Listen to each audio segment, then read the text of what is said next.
But what do you think about bikes that cost a bomb, like, $20,000, $30,000? I mean, the people who own the bike shops, they got to put their kids through private school. Private school ain't cheap.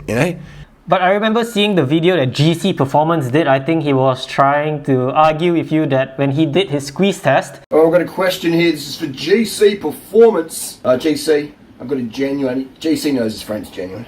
He's a specialised seller, so he knows what a genuine bike looks like.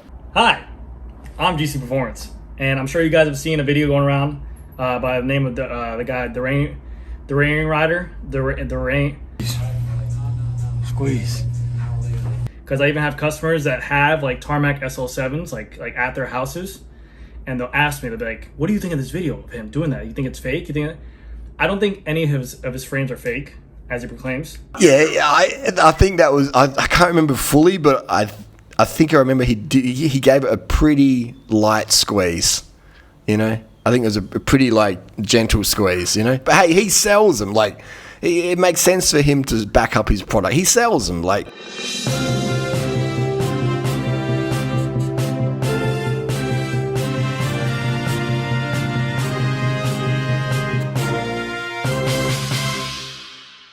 Alright, welcome guys to another interview with DurianRider, the legendary DurianRider. DurianRider, thanks for coming on to the show, man. We've been looking forward for this for a very long time. A lot of people have submitted questions, but there are a lot of controversial questions towards you particularly. I'm not sure if you want to go there, but any questions? Absolutely any question. Alright, so DurianRider, to those who don't know you, I'm assuming everyone in the cycling world knows who you are. If you could just give a brief introduction about yourself. My name's Harley Johnstone. I'm 45 years of age. I was born 23rd of August 1977, and I currently am in Chiang Mai, Thailand. I live in Adelaide, Australia, and I've travelled the world with my bicycle the last 21 years, and work as a YouTuber, work as an author, and just enjoy cycling. I've never ever had a driver's license, and just love introducing people into the cycling lifestyle, the healthy lifestyle, vegan, vegetarian, low fat, weight loss lifestyles, and just enjoy helping people with their health and their fitness, things like that. Love it, absolutely love it. I'm retired. I don't need to work. I only work because I love what I do, but I don't need to do it for the money. So what's up with you right now? So you're now in Chiang Mai. You've been into KL recently. I saw some of your footages. What's up? What's happening, and what's the plan for you? I've had an injury, a spinal cord injury, the last 3 years. I was attacked from behind from a super fan / stalker. He attacked me from behind with no warning, so he slammed me head first in the concrete. And so I've had a spinal cord issue from that, and it's gotten worse, so I've had to come to Asia to get some treatment and just get some warm weather on the muscles, and it's helped reduce the pain. So I haven't been able to train much in the last 3 years, but, it is what it is. But yeah, so in Chiang Mai, just enjoying the Thai food here and the massage, and been getting some treatments done here, and KL was good. It was good to be back in KL again. I have some really, really good durian. So yeah, just living my lifestyle as I do. When are you planning to come to Singapore? Singapore, not this trip. I've been there before. I've cycled from Singapore to Chiang Mai, Thailand. Singapore was good, but not enough hills and not enough durian trees. So Singapore was but Malaysia, I love Malaysia. Malaysia's great. Yeah, awesome, man. I hope to see you in Singapore sometime. We could do another interview face to face when you're here. If we're heading down there, I'll hit you up. Yeah, for sure, man. Alright, so we've got about 10 questions that all of you have submitted on Instagram and YouTube. So any questions? Absolutely, everything's on topic with me.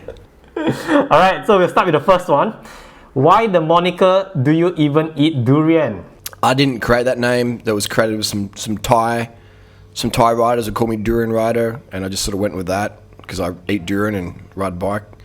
But I love durian. Yeah, I love the fruit durian. It's hard to get quality these days. The quality is hit and miss. So if you've tried durian and you don't like it, it simply means you haven't yet had a good durian. When you have a good durian, you'll be like, wow, now I understand. Simple as that. And I people can disagree with me, but they're going to be wrong. A good durian is spiritual awakening. How's the durian like in Adelaide? The durian in Adelaide, we get some Malaysian durian. It's pretty good, but I'm very, very fussy. I'm very, very fussy, so I rarely eat durian outside of Malaysia. You know, Malaysia has the best durian. Thailand has some okay durian here and there, but Malaysia is the most consistent. And next would be the Philippines. How this user would like to know how many bananas until his bike becomes lighter. How many bananas till the bike becomes lighter?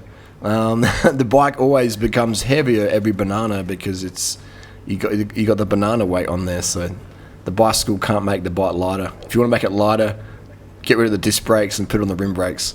But do you think rim brakes are dead? Rim brakes are definitely dying. The trend is 99% disc brake now for brand new bikes. The big bike brands are cancelling rim brakes. This road disc is here to stay, and only a few small companies are really doing rim brake, like Wind Space. They're still doing some rim brake options for road. But I do think it's going to be cancelled out, unfortunately. But there's still a lot of rim brake products out there. Rim brake wheels, new and used, near new. Rim brake frames, group sets. You're going to have rim brake stock for at least another 40 years or more, right? So, and high level performing product, like top quality, like Dura-Ace, SRAM Red, SRAM Force, rim brake group sets out there, mechanical. They're going to last for a long time. I mean, I use 8-speed Dura-Ace, and it's from like 1991 STI, and it's still going. Okay, so that's like, what's that, 31 years. So we're going to have a lot of product out there for a long time. So there's no worries about that. It's going to be cheap. It's getting cheaper every day. The best products are getting cheaper every day. But do you know that the Shimano came out with the new 12-speed, and they came out with rim brakes, right? Yes. That's in rim right now. So what do you think of that? Like, if they think that these brakes are predominantly going to dominate the market, why would they still come out with rim brakes? Oh, because that's what they did with their mountain bike group sets. They would have V-brake XTR for a few seasons afterwards. There was still a V-brake, rim brake option for mountain bike XTR group sets. But I mean, yeah, discs for dirt makes sense. Like I like disc brakes on my gravel bike and my mountain bike because I ride in the mud. But I don't do mud rides on my road bike that often. So, it'll be fine. There'll be no shortage of rim brake group sets and parts for at least 30-40 years. It's okay. And what's your current bike right now? What's your go-to bike? I have about 40 high-end road bikes, mountain bikes, and a few mountain bikes in there as well. The bike I have with me on this trip is the brand is it's an OEM frame that I've been selling. It's a what's it called? Light bike. Yishin. It's a Yishin LCR 007, and it's a OEM frame that Phil Gaimon used to use. Nove frame set. It's a very nice frame set. It does have integrated seat posts. Proprietary seat posts, but it's been fine. And I've got the SRAM Red 10-speed group set on there with a Wind Space Hyper front wheel and a DT Swiss Monchasseral ceramic rear wheel on there.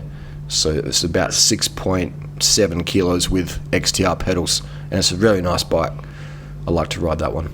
I didn't bring my Wind Space because I didn't want to have it damaged in case, this bike I've got now is my holiday bike. It's so fast, so it's really good.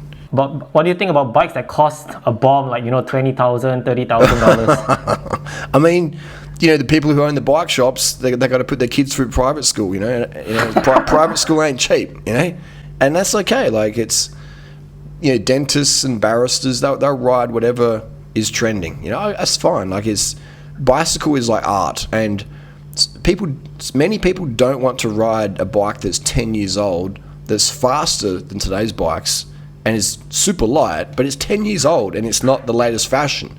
And so they want to have the latest. They don't care if it's better, if it's worse performing or high maintenance costs. They don't care. They just want to be the latest bike, and that's okay. Like, you know, they maybe ride 1,000k a year or 5,000k a year, and they'll buy the S-Works SL7 because it's the latest and greatest. You know, and that's what makes them happy, and I'm happy for them.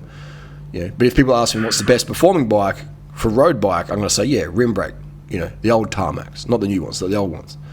That's just the truth. So bicycle, it can be art or it can be performance, and for me, I'm performance focused. Tell us more about your company that you started, Pragma, and the whole bike, the bikes that you did. Yeah. What happened? Pragma's, Yeah, what happened?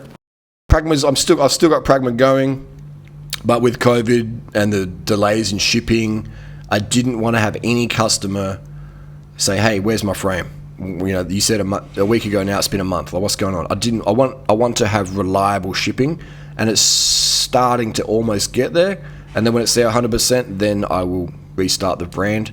In the meantime, I've been selling the wind space frame, which is, yeah, very, very good as well.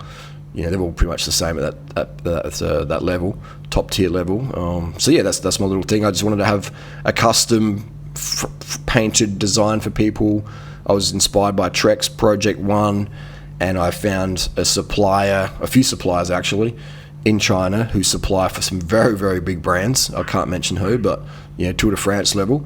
And they were doing some stock and said, "Hey, we can supply you. You interested?" So yeah, you know. So I definitely, I got some leads from some ex-Specialized employees. They told me where to get frames from, and I went to these places, and yeah, they've been doing some great product for me, and all my customers are very, very happy. So yeah, disc brake gravel bike and the rim brake road. Having seen different parts of the world, any differences or similarities between cycling communities that you have noticed?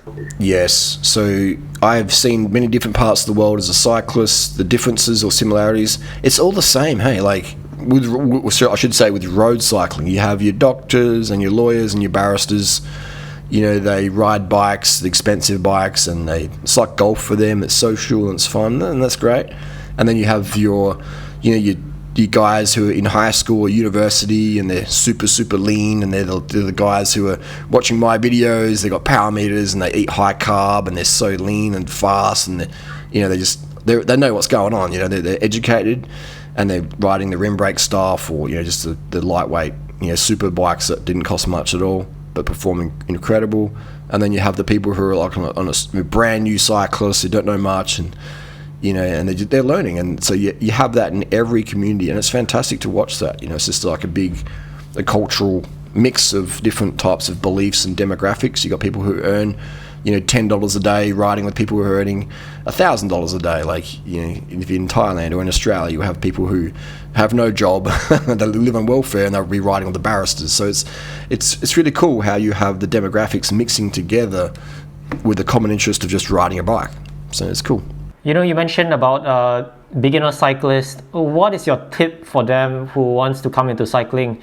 What kind of bike should they get? Should they be concerned about the brand or the groups that they're getting? What beginner tips would I advise for bikes, the brand? I've done a lot of videos about this on my YouTube channels, in my ebook. But yeah, it's a great question, and it's always an important question.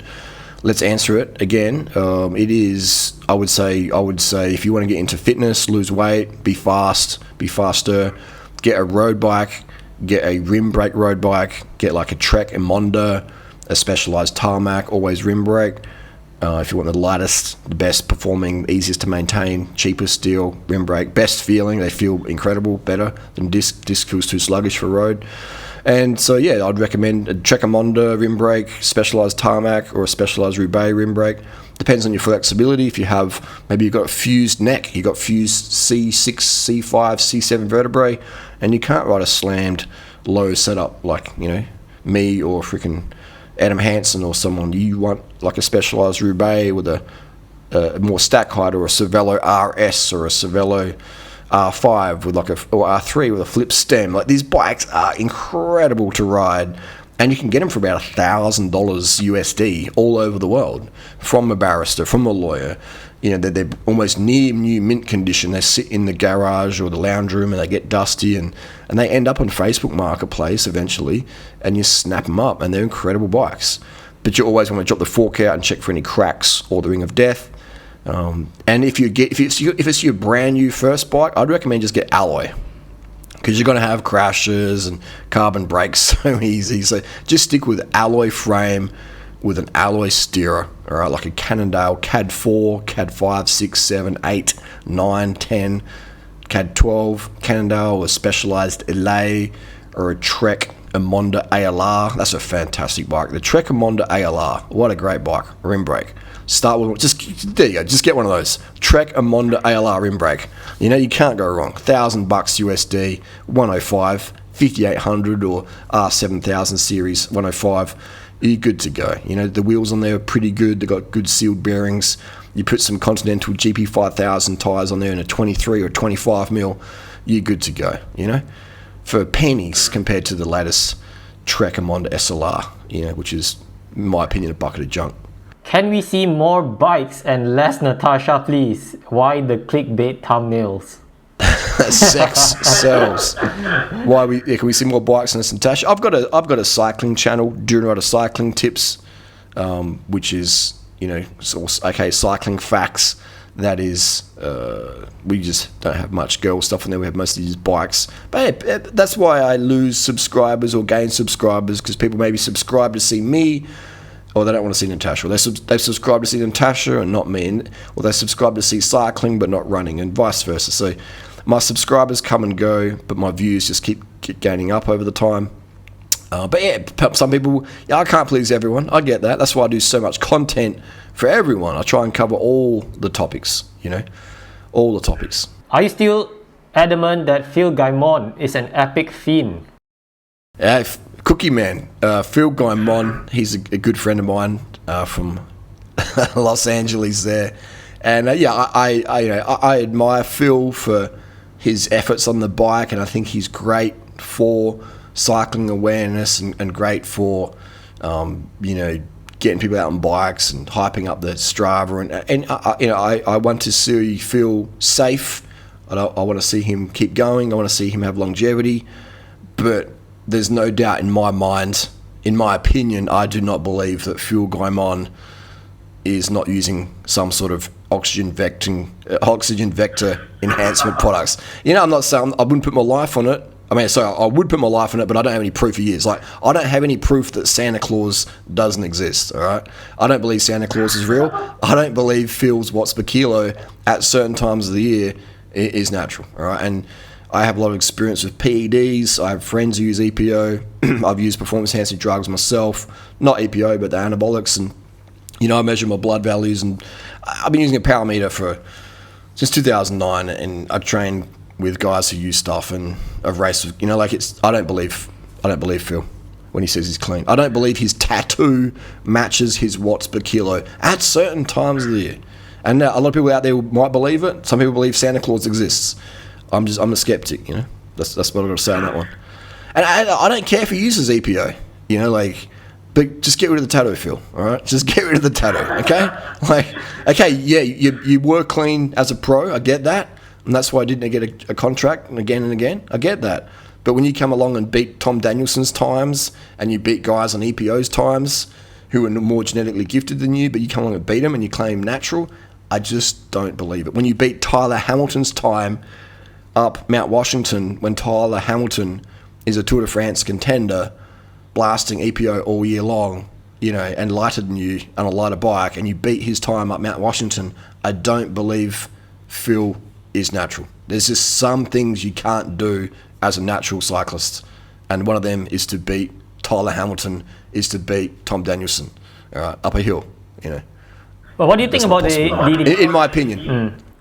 Yeah, I don't think I want to go further into that. But what do you think about the current peloton, about the current riders? Do you think there's any doping going on, or are they all clean? No one's clean at the top. You can't be. Like, there's too much money involved.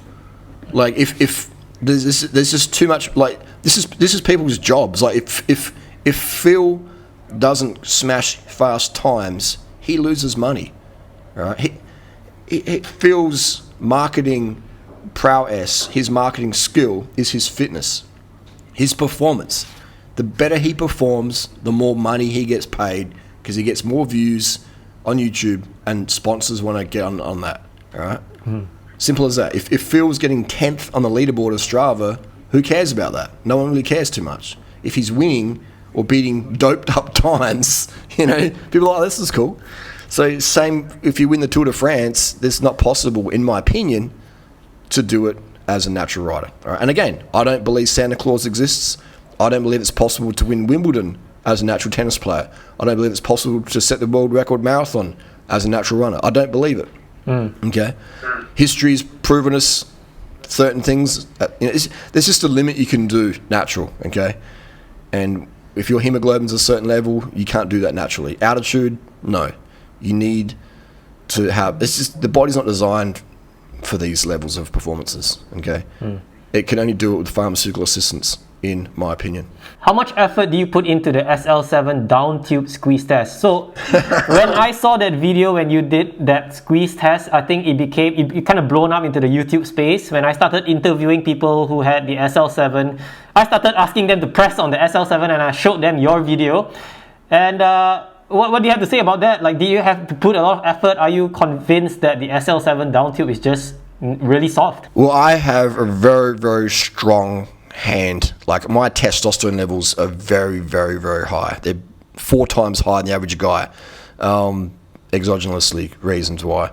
So I didn't think I was pushing that hard. You know, I felt like I could have definitely cracked the down tube if I went 100%. There's no question of that. If I really wanted to crack that down tube with my hands, it felt like that was possible.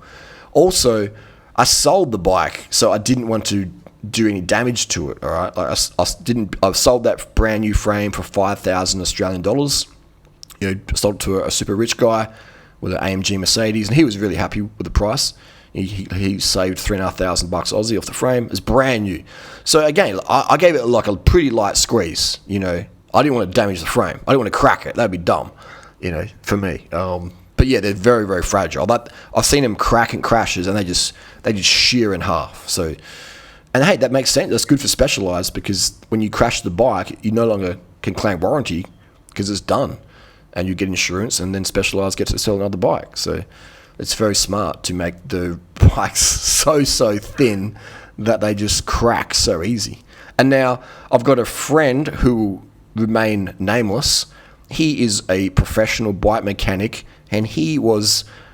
you know, is on teams here and there, as you know. I'll try not to mention too many details, but anyway, there's a very famous rider who rides an SL7, and he squeezed the down tube, and he said it didn't flex. It was stiff as. So the pro riders are riding different SL7s than the consumer, and you can also see in the videos I've done about that, showing some proof of that with the fork, how it has an alloy sleeve down glued into the steerer. On Peter Sagan's bike, all right? Your average SL7 S-Works customer doesn't have that. So there's a different frame and fork, what the pros get to what the customer gets. But I remember seeing the video that GC Performance did. I think he was trying to argue with you that when he did his squeeze test back in the US, it didn't appear to what you have been showing on YouTube. Oh, I've got a question here. This is for GC Performance. GC. I've got a genuine... GC knows his frame's genuine. He's a Specialized seller, so he knows what a genuine bike looks like. So my strength, my testosterone level is about 5 times the average man. So I do... There's a pussy running in the shot there. I do have very, very strong hands for my weight. I'm 80 kilos, incredibly strong. And you can sort of see... Can you see that pulsing and flexing in there? Try to get the camera angle so you can sort of see that bulging. Yeah, you can see that now. Can you see that? Yeah. You can see the light there. I mean, I don't want to press it too hard because I don't want to crack the frame. I don't want to crack the paint. Actually, did I damage it then? I think it's all right. But I'll just give it a bit more of a squeeze. But I sort of feel that I could crack through that. Potentially, maybe. If I don't want to do it too hard because, you know, I feel like I could definitely... That carbon feels very, very soft. Okay? That's, you know... That's that frame anyway. Let's do another SL7 S-Works.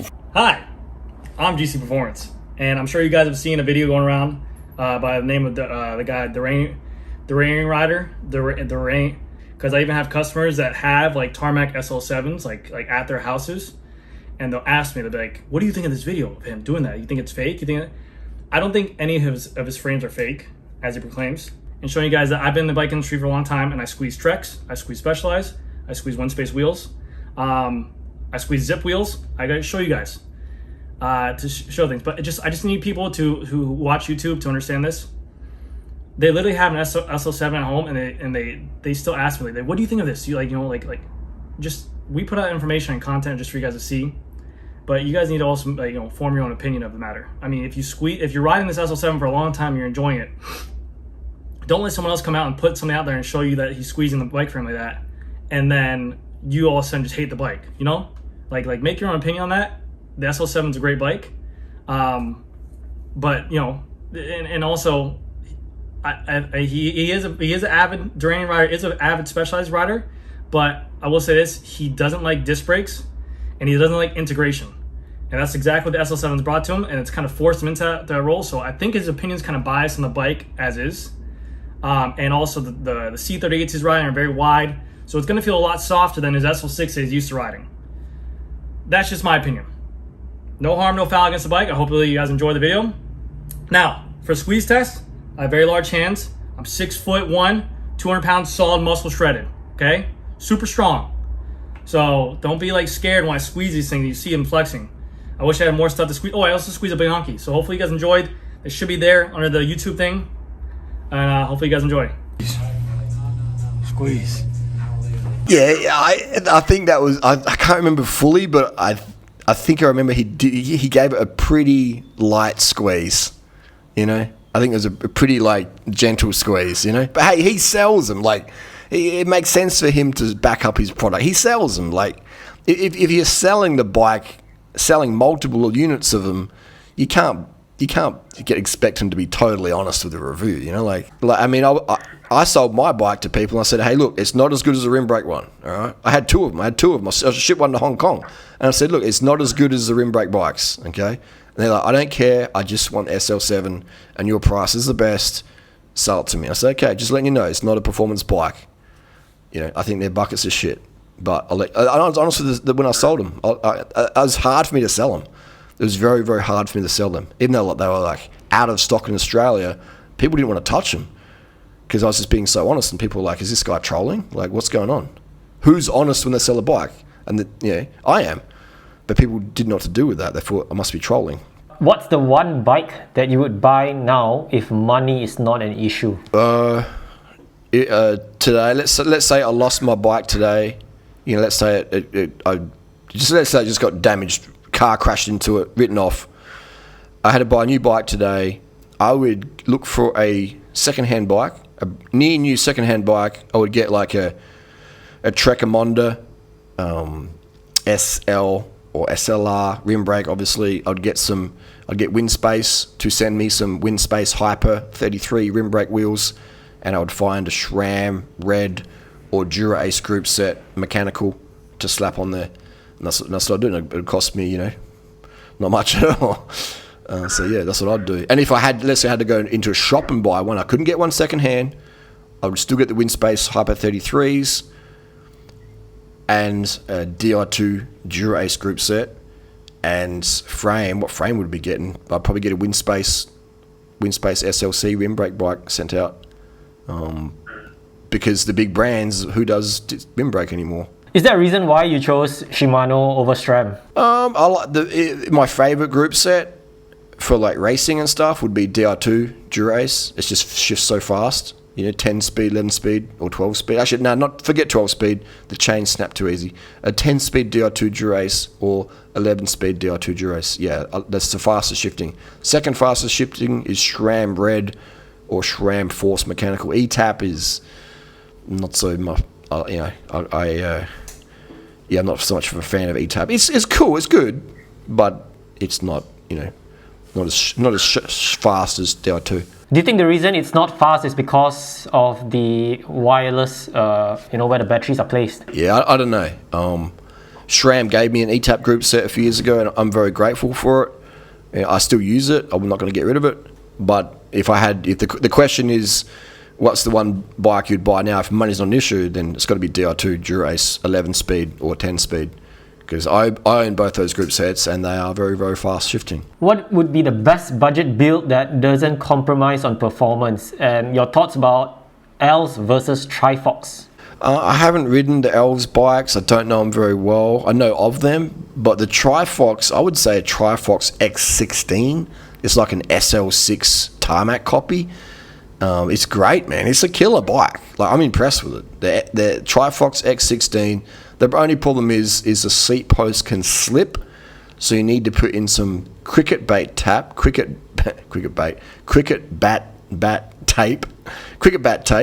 to make it a bit more chunky so it doesn't slip, or you can get some sandpaper and glue it on there and that will give it some more traction. But yeah, if I said to Trifox, you guys should just do a round seat post with a normal external clamp. You know, like, what's this? Why are we doing these silly D-shaped seat tubes? You know, there's no point to that. And they're like, yeah, we'll think about it. I'm like, don't think about it, like, do it. That's why I love the Windspace SLC, because it's a round seat post, it's rim brake, direct mount, you know, and press fit BB86 works fine, you know, for me. So yeah, but the LVs, I think LVs do around 27.2 seat posts, so that's great. I'm not sure how. Is LVs the same price as Trifox? I don't think so. Yeah, I think it's a bit. I think it's a bit pricier. I'm not too sure. Yeah, I think the Trifox is the super budget. If disc and electronic shifting is considered non-superior in your opinion, shall the bike industry stay stagnant? What should the industry have done instead? Disc is not. Disc is definitely road disc is definitely a downgrade. All right, if you're using 25mm race tires, in my experience, in my professional experience, my personal experience, it is definitely a downgrade. Road discs downgrade. If you're using 32mm tires in the mud, cyclocross, yeah, disc brakes cool. Yeah, but for road racing, disc brakes are dangerous because they lock up a 25mm tire too easy. People are like, oh, well, I use a 30mm tire at 70 psi. And well, I don't. That's not road race PSI. It's not road race, you know. That's like Paris-Roubaix maybe. But even then, it's going to be dangerous if the cobbles are wet, because you'll be locking up too easy. Look at all the crashes in Paris-Roubaix this year because of road disc. You know, I've been racing since 1997. Like, I've seen Paris-Roubaix up close. I've raced on cobbles in Belgium. There's no way I'd do it with discs. It's just sketchy as. So the electric shifting is great. You know, like Di2 is fantastic. It's expensive. It's overpriced. It's a joke how much it costs. Should the bike industry stay stagnant? No, we should make shit cheaper. You know, like, the profit margins is insane. Like, these things don't cost more than a motorbike to make. Why does a 7 kilo bike cost double the price of a Kawasaki? You know, like, how does that work? That's bullshit.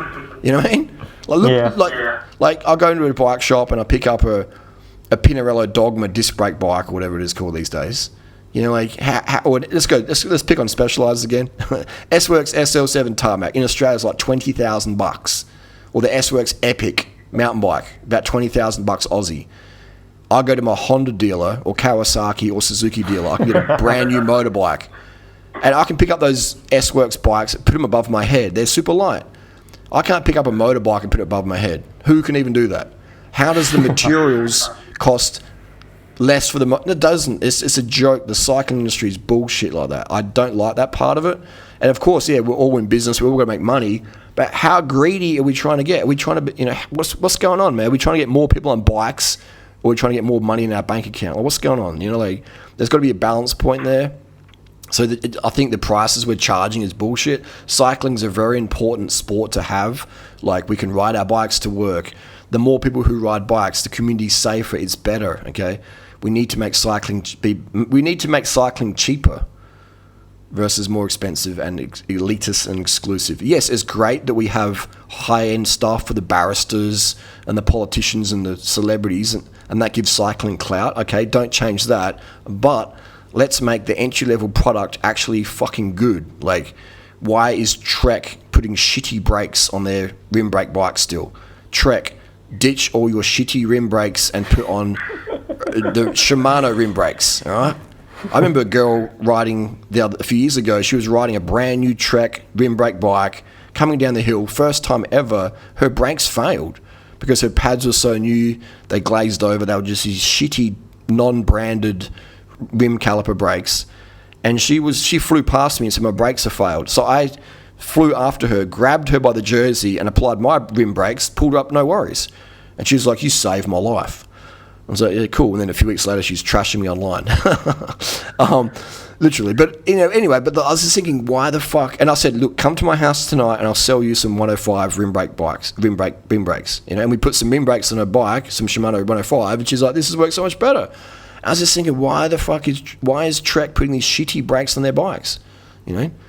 Because they want to sell disc brakes. It's bullshit, man. So I think that's wrong. We got to change that. So what should the industry do instead is just make better product, man. Not different product, not worse product, not downgrade. Just put better quality spec on the cheaper bikes so we get more people into cycling versus people buying a bike, the brakes are absolutely shit, or the brakes are really good, but now it's got disc brakes and it's super heavy and the wheels lock up too good, too easy. And then people crash and they're like, I don't like cycling. Cycling sucks. Cycling's dangerous. Cycling's already dangerous enough as it is with all the traffic we got to deal with. Let's make it easy for people to get onto cycling. And that's why I do the videos I do. I tell people you can get a $500 super bike, from Trek in the old days, So that's what I do, the videos I do. I miss out on so much money. I miss out on over $100,000 a year or more from sponsorship deals from certain brands who would want me to promote their product, or sell certain things. And I'm like, no thanks. I'm here for the noob. Right? The noobs is who I'm here for, because I was a noob back in 1997 and people told me the truth about bikes and what to get, so I pay it forward and I'll never change. Even if I'm dead broke, I'll never sell out to the big dollar industries. I'm here to just be the person, be the change you want to see. I'm here to be that change. Well said. Okay, we've got just one more last question. This is not even related to bikes. I don't have the context to this question. Maybe you could give me some context. So this was submitted obviously by either your follower or my follower. The last question is kind of personal. Why are you a crybaby and a liar in court? I have no idea. Could you just enlighten me? What's this about? I need more context to that one. I need more context to that one. If that person can provide more context, I think it's relating to the guy who assaulted me the first time, and he got off because my witness Griffith flaked out on me and there wasn't enough evidence to prosecute. But the same guy now, he does have a criminal conviction for assault causing harm against me, and that's the guy who gave me the spinal cord injury. So yeah, that's the deal there. So so if I'm a liar in court, then how come that guy has a criminal conviction against his name? So and get that to put that on his website. He doesn't do that, does he? Actually, no, he does. No, he does. Sorry, I'll take that back. He does admit on his website he now has a criminal conviction for attacking me from behind with no chance to defend myself and putting me into the ground. And I was wearing cycling shoes, etc. So he does have a criminal conviction for that. And hey, I don't hate the guy. He just tries to get clout off my name, and he's, I don't know. I feel sorry for him, man. But I got no hate for him at all. I feel sorry for the dude. He obviously really likes me and he wants to get some attention from me, and if that means grabbing me from behind and thrusting his hips into me and then put me on the ground or whatever and then getting on top and screaming at me, there's some love there. I don't know, but that's the deal. But I think that question is in reference to that one. But hey, if I am a liar in court, then I would be charged with contempt of court, but I don't have any court charges of contempt of court. So again, it's just trolls trying to start up drama between me and certain people. And I got no hate for any of my trolls out there. I got no hate for the guy who attacked me from behind, a coward attack and gave me no chance to defend myself and, knocked me out and stuff like that. I got no hate for these people. They're obviously, in a tough place. All right. So I tell people, don't have hate for people. I know some people have maybe some hate for me or jealousy, or they want to see me get all razzed up, but it doesn't work. It doesn't work. So it's but again, the universe gives me situations. It puts me in situations to become a better man, and I'll answer any single question out there. I don't know anyone out there. I don't know any of my critics who would answer any question publicly. And they even write this stuff anonymously. All right, so if you want to say you're better than me, then come and challenge me to a live debate and go from there. But anyway, that's just a little rant. Last question, just personally, maybe it's just a tip for me. So when I started YouTube 1 year ago, you get a lot of hate comments. I used to take it very personally. How do you deal with hate comments and trollers like this? Well, just Google my name up. Google up my name and you'll see people trying to stir up drama and make up any claim. I'm a rapist, I'm a pedo, I'm a murderer, I'm a drug dealer, I work with the mafia, I'm like in the Thai mafia, I bash people because I'm an elite kickboxer. Yeah, I'm a kickboxer and I don't bash people though. Maybe in the ring, but that's about it. But the people make up any shit, so they make up websites about me. Like people spend big money to crank up Google SEO and shit. Like, just have a look. I find it all like a compliment.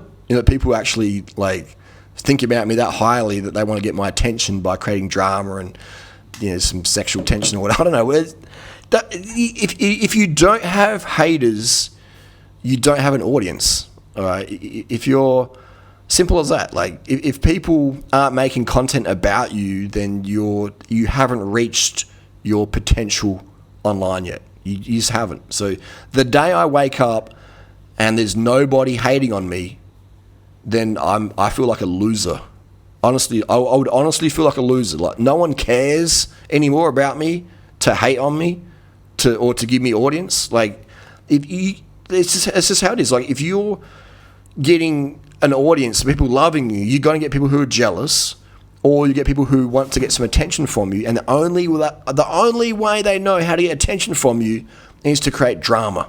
All right, I call these guys feminine men. All right, they're not real men. They're not like, hey, let's talk on the phone. Let's have a real conversation. I give these guys my phone number. I message people, say, hey, look, call me. What's your problem, bro? You want an apology? What's up, man? Call me. They never call me. All right, they just go crazy. They scream and they rant and they just say, rah, rah, rah, rah. And I'm just like, far out, so I don't have any hate for them, but don't have hate for the haters. Like I'm writing another book at the moment about that, and it's a chapter about that. The haters, love your haters. Like I love my haters. Like, I really think that they're some of my best teachers. And if you're going to bed each night with hate towards people or whatever, like the only time you can have hate for someone is maybe on a climb, for a bit of fire, a bit of pizzazz, a bit of a battle. But then that's just the climb, or maybe you're in the ring and you're sparring, but even then it's like hate is not a good energy to hold on to much. It makes you look stressed out. It makes you age quick in a bad way. It's not good for your health.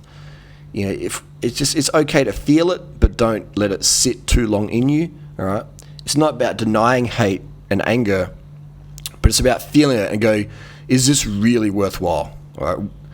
If I'm on my deathbed, do I want to be full of hate or full of love and good memories? Because life's short, man. Like you could be dead. Like the guy who picked me up and slammed me into the concrete. The doctor said, "Dude, we don't know how you're not you're quadriplegic. Like you should get a lottery ticket."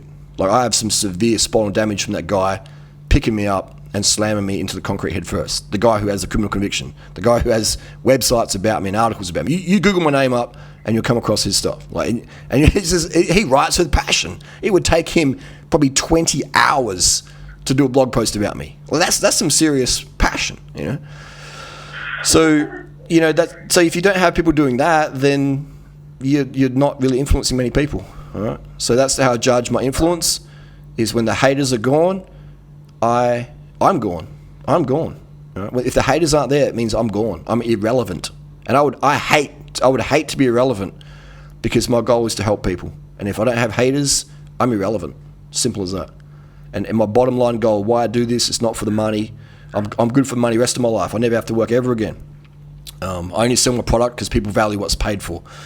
But, like this is what I get joy out of, doing interviews or whatever and doing this content, creating content that helps people help themselves, make the planet a better place.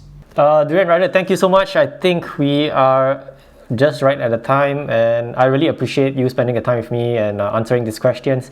And I hope to see you in Singapore, man. Yeah, no worries, man. I appreciate it. If any more questions, we'll do a follow-up. Any questions, if people want to have me on their podcast, they can hit me up, DM me on Instagram.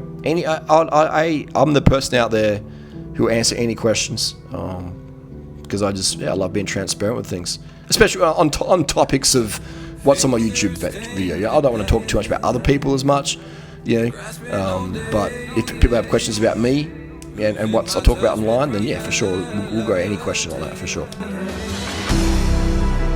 Driving all day, searching all night, can't seem to focus this door.